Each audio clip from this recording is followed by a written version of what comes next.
Il est l'une des principales figures de l'opposition camerounaise. Candidat à la dernière présidentielle en 2019, il est emprisonné puis assigné à résidence après avoir manifesté contre la réélection du président Biya. Maurice Kamto est notre invité. Bonsoir. Bonsoir. Bienvenue sur le plateau du Journal Afrique. Merci d'être avec nous. Alors, c'est la première fois que nous vous recevons depuis votre emprisonnement sur ce plateau. Peut-être une première question pour commencer.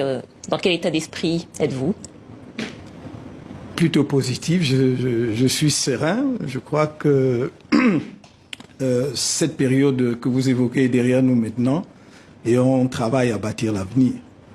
Alors, certains de vos militants sont toujours en prison, 124 exactement, je crois. 124 depuis les marches de 2020 contre la réélection, voilà, du 22 septembre 2020 contre la réélection de Paul Biya.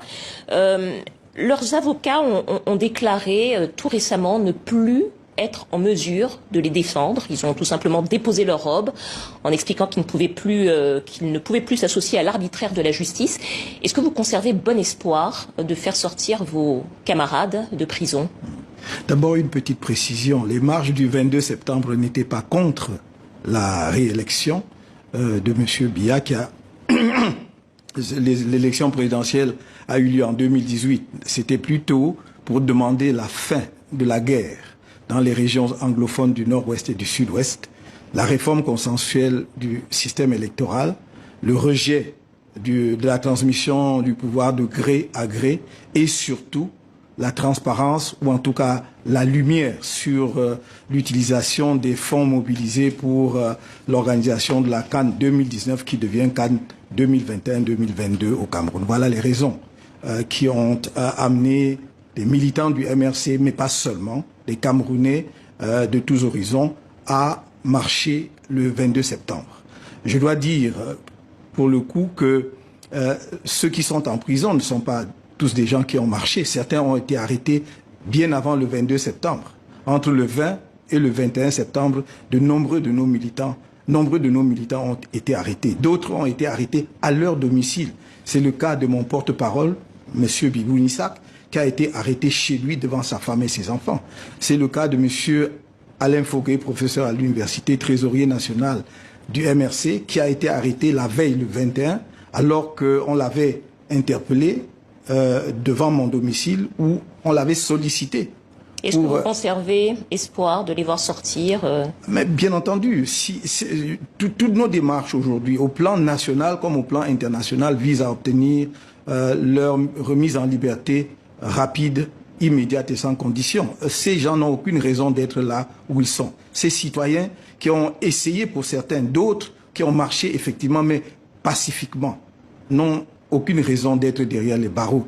Certains devant le tribunal militaire, je dois dire la plupart devant les tribunaux militaires où ils encourent des peines allant jusqu'à la perpétuité, peut-être certains pour certains la peine de mort même, puisqu'on les accuse d'hostilité contre la patrie, d'insurrection, de complicité d'insurrection, de révolution et que sais-je encore. Alors, oui. Parmi les personnes qui ont marché et qui ont été en prison, il y a quelqu'un qui était sur notre plateau ce vendredi, qui s'appelle Valsero, chanteur que vous connaissez bien, il était sur notre plateau. Voilà ce qu'il dit de vous, on l'écoute et puis on en reparle. J'ai participé activement à la dernière élection présidentielle au Cameroun, 2018, avec un pote à moi qui s'appelle Maurice Kamto, mec magnifique. On est allé en prison parce qu'on ne voulait pas s'allonger, on a gagné cette élection. Et c'était frustrant, tu vois. C'était très frustrant. On n'a pas lâché l'affaire.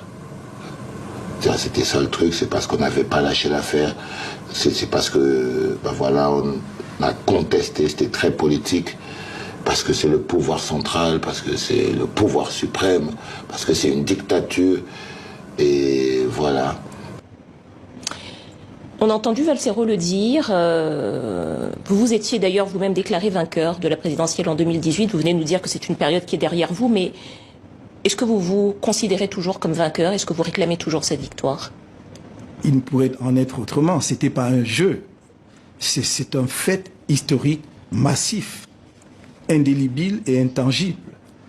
Dans un siècle, si on devait être encore vivant, on continuerait de réclamer cette victoire, de revendiquer cette victoire. Alors, Paul Biya a été élu pour 7 ans.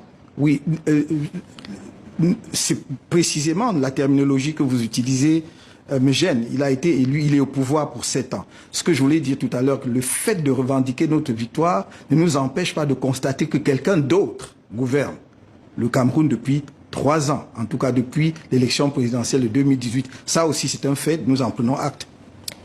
Monsieur Kamto, votre parti, le MRC, n'a plus d'élus, puisque vous avez boycotté les élections législatives, municipales, régionales. Quelle est votre stratégie aujourd'hui pour accéder au pouvoir ? D'abord, les stratégies ne se disent pas sur un plateau de télévision, ça c'est clair. Mais nous travaillons d'abord avec les autres forces politiques camerounaises, y compris des forces de la société civile, à proposer un code électoral qui devrait, à notre sens, faire l'objet d'une modification consensuelle.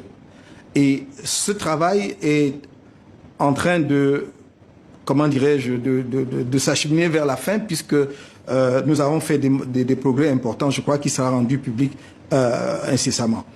C'est une première étape parce qu'il nous semble que pour qu'il y ait des élections apaisées au Cameroun, il faut qu'il y ait un consensus minimum sur les règles du jeu. Et c'est ce que nous demandons depuis près d'une dizaine d'années. Pas nous seuls, d'ailleurs, les autres forces politiques également. Il faudra donc que ce travail soit fait, que nous allions également vers le gouvernement. Nous ne sommes pas dans une démarche d'exclusion. Nous avons toujours d'ailleurs tendu la main. Nous irons vers le gouvernement pour dire voici un texte autour duquel nous pouvons nous entendre et le soumettre à l'Assemblée nationale pour avoir un code amendé consensuellement. Alors vous êtes le chef du MRC, Mouvement pour la Renaissance du Cameroun. Plusieurs cadres de votre parti ont pris leur distance récemment. Je pense notamment à l'avocate Michel Ndoki, à Célestin N'Djamène également, qui a créé son parti. Certains d'entre eux parlent d'une gestion autocratique de votre part, du parti. Est-ce que aujourd'hui le MRC est suffisamment fort pour aller à l'assaut du pouvoir? D'abord, je voudrais que l'on distingue les situations. À ma connaissance, Madame Ndoki n'a pas démissionné du MRC. Elle a pris ses distances. Je l'aurais distances. su. Qu'est-ce que ça veut dire prendre des distances? Je ne vois pas ce que ça veut dire. Si dès lors qu'un cadre du MRC s'exprime, et peut même avoir une opinion différente de celle du directoire national du parti, cela signifie qu'il a pris ses distances, alors on doit trouver des situations similaires dans beaucoup d'autres partis politiques et pas seulement au sein d'une autre, y compris le parti qui dirige le Cameroun aujourd'hui. Quant à celui qui a créé son propre parti, il est libre. Vous avez bien constaté que nous n'avons jamais jeté quelque anathème sur qui que ce soit. On adhère librement au MRC, on en parle librement. Donc, on lui souhaite bon vent. Pour ce qui est de notre démarche, nous avons dit depuis la création de notre parti que nous voulons le changement dans la paix et par les urnes au Cameroun. Nous n'avons pas 1000 façons d'approcher la démocratie. D'ailleurs, il n'y a pas d'autre façon d'approcher la démocratie que de passer par le processus électoral. C'est pour cela d'ailleurs que nous sommes fermement opposés à toute transmission de pouvoir de gré à gré qui ne passe pas justement par le choix souverain des Camerounais. Et donc nous préparons les échéances à venir. Il n'y a aucun problème à cet égard. Si l'on veut mesurer les forces du MRC, puisqu'on nous dit que tel a pris ses distances par rapport au parti, j'aurai une gestion autocratique alors que nous avons un directoire national au sein duquel toutes les décisions se prennent. Je vous signale au passage que Madame Ndoki n'est pas membre du directoire national. Comment peut-on parler de décision autocratique? Donc nous sommes prêts à prendre part aux échéances à venir. Très bien, nous suivrons tout ça alors. Merci beaucoup. C'est moi Maurice Kamto, président du MRC, Mouvement pour la Renaissance du Cameroun. Merci d'être venu sur ce plateau. C'est moi qui vous remercie, madame.